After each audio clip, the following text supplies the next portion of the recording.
নিজ বাসভবনে সাংবাদিকদের তাৎক্ষণিক প্রতিক্রিয়া জানাচ্ছেন নতুন প্রধান নির্বাচন কমিশনার এএমএম নাসির উদ্দিন। আমরা সরাসরি চলে যাচ্ছি সেখানে।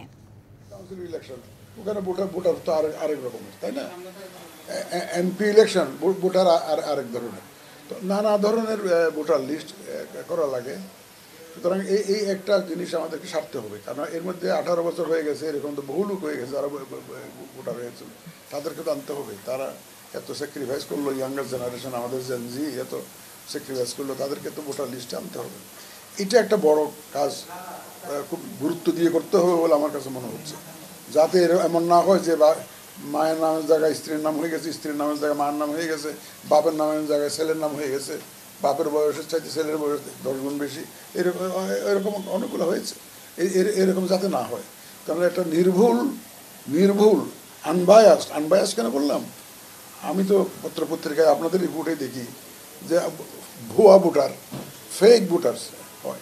এই জিনিসগুলো তো আমরা এনশিওর করবো যাতে না হয়। একটা perfect proper genuine voter list করাটা আমার মনে হয় আমাদের একটা প্রথম দায়িত্বের মধ্যে পড়বে। তারপরে তো অন্যান্যগুলো তো আছেই আর কি। আমরা সেভাবে বসে আমরা সিদ্ধান্ত নিব যে আমাদের টপ প্রায়োরিটি কোনটা আমরা অ্যাড্রেস করবো, সেভাবে এটা আগাবো আর কি। ইনশাল্লাহ আগে দায়িত্বটা নেই, বুঝে নিই আগে।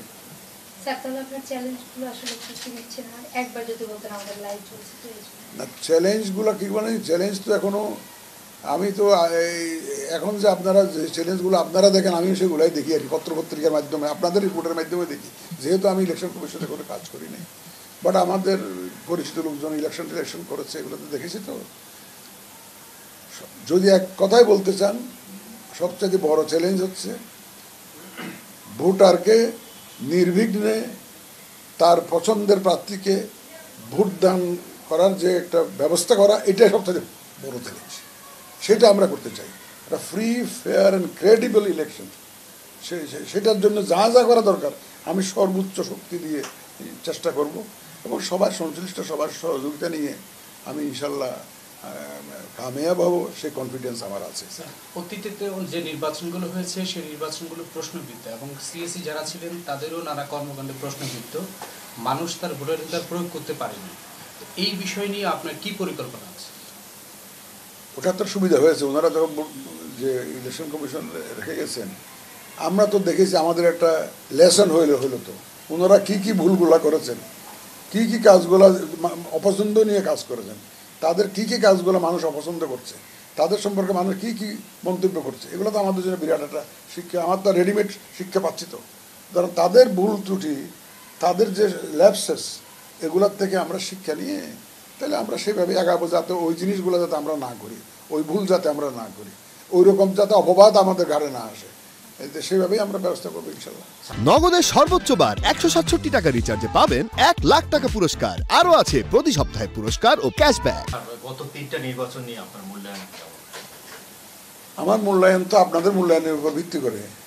আপনারা যে রিপোর্ট দিয়েছেন টেলিভিশনে, পত্রপত্রিকায়, আমি তো আর যাই না, এই দিকে আপনারা দিয়েছেন, সেটার ভিত্তি করে তো মানুষ তো জানে সবাই কি হয়েছে।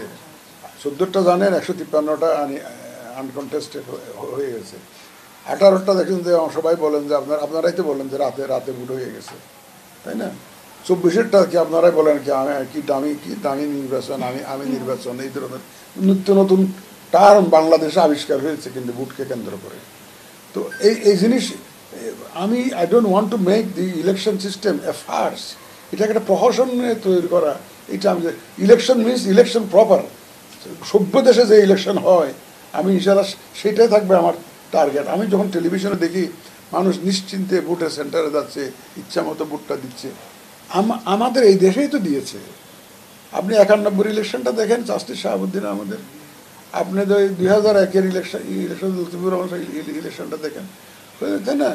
তো সম্ভব। আপনার যদি if you really mean business, আপনি যদি সত্যিকার অর্থে চান যে আমি এই জামাটা দিব, তাহলে ইনশাল্লাহ ইট ইজ পসিবল। এটা এই দেশেই তো প্রমাণ করে দিয়েছে। আর আমার যে একটা অ্যাডভান্টেজের কথা আমি বললাম, সবচেয়ে বড় সুযোগটা কি, যারা ইলেকশনে কন্টেস্ট করবেন, যারা ইলেকশনে, সবাই এক বাক্যে বলছেন যে আমরা তো একটা নির্ভেজাল ইলেকশন চাই, মানুষের ভোটের অধিকার চাই। সব বড় বড় দল সবাই কিন্তু বলছে আমরা কিন্তু মানুষের ভোটের অধিকার প্রতিষ্ঠা করতে চাই। এর চাইতে সুযোগ আর কি? তারাই তো বলছে আমরা চাই। আগে তো রাজনৈতিক দলগুলাই গুণমাল করতো। এক দল যিনি ক্ষমতায় আছেন উনি বলতেন যে ভাই আমার ভোট আমি দেবো, তোমার ভোট তুমি যা করো এদিকে আর এসো না। কিন্তু এখন তো সেরকম না। এখন তো সবাই তো বলছে যে আমরা সুষ্ঠু নির্বাচন চাই। এর চাইতে বড় অ্যাসেট আর কি? তো তাদেরই তো দাবি, তাদেরই দাবি। সুতরাং আমি তাদেরকে বলবো যে আপনারা যখন চান তাহলে এই করেন এভাবে করেন। যারা কমিশনাররা যে ভুল করেছে তা এই ভুলগুলো আপনি রিপিট করতে চান না স্যার? অতীতে তো দেখা গেছে গত কয়েকটা